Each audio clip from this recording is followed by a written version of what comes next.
आज का जो हमारा टॉपिक है वो है एडम स्मिथ 1723 से 1790। एडम स्मिथ पर क्या विचारों कौन कौन से तत्कालीन विचारों का प्रभाव एडम स्मिथ पर पड़ा। एडम स्मिथ जिनको अर्थशास्त्र का जनक कहा जाता है, एडम स्मिथ ही वो विद्वान है जिन्होंने अर्थशास्त्र को एक स्वतंत्र विषय के रूप में स्थापित किया।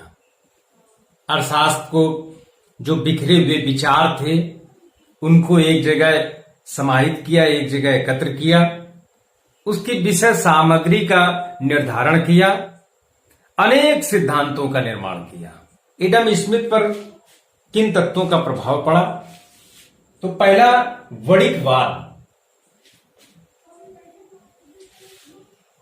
वह विचारधारा जो ये मानती है कि व्यापार जो है समाज के हित में होता है, तो उसने स्वतंत्रता और अहस्तक्षेप की नीति, जो एडम स्मिथ की स्वतंत्र व्यापार, स्वतंत्र विदेशी व्यापार, अहस्तक्षेप की जो नीति है, ये विचार जो एडम स्मिथ को मिले तो वो वणिकवाद का प्रभाव उस पर डालते हैं।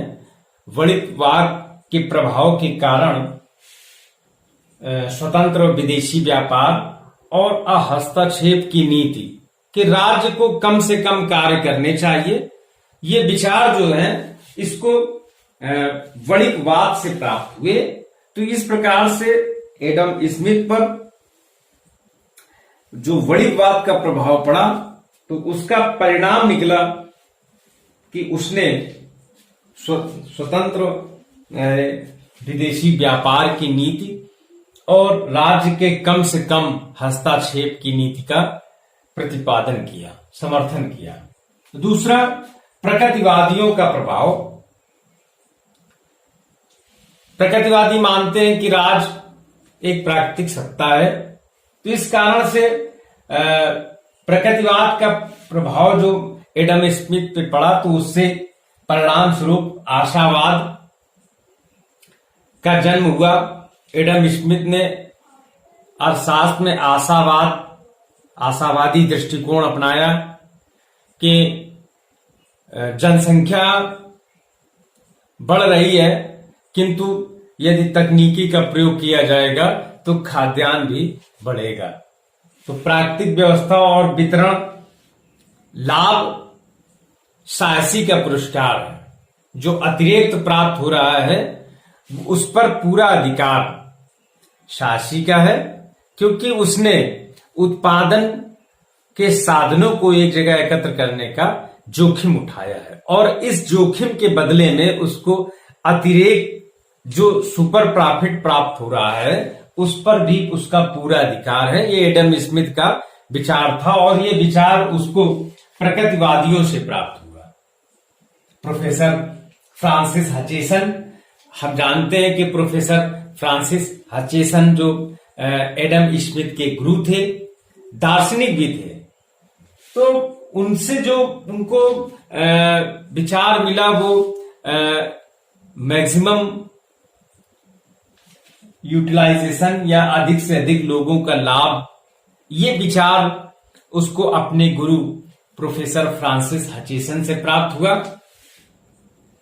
इस कारण से एडम स्मिथ ने जो राजस्व के अंतर्गत कर के सिद्धांत निर्धारित किए तो उसमें योग्यता का सिद्धांत प्रतिपादित किया। योग्यता अर्थात करदान क्षमता के अनुरूप ही कर वसूल किए जाएं और निश्चितता और सुविधा और मितव्ययिता, ये चार सिद्धांत जो उसने प्रतिपादित किए वो प्रोफेसर हचिसन से प्रभावित होकर के ही उसने आगे अपने विचार लिखे, क्योंकि कर लेने से लोगों को कष्ट होता है। प्रोफेसर डेविड ह्यूम का प्रभाव। प्रोफेसर डेविड ह्यूम भी एडम स्मिथ के सहायक मतलब उस दौर के प्रसिद्ध विद्वान थे। तो श्रम का महत्व और स्वतंत्र विदेशी व्यापार का विचार जो था एडम स्मिथ ने डेविड ह्यूम से प्राप्त किया। अगला है कि बर्नार्ड मेंडेविल का प्रभाव। तो मेंडेविल एक कवि थे और इनकी एक प्रसिद्ध रचना थी, वो उससे प्रभावित होकर के श्रम विभाजन सिद्धांत जो था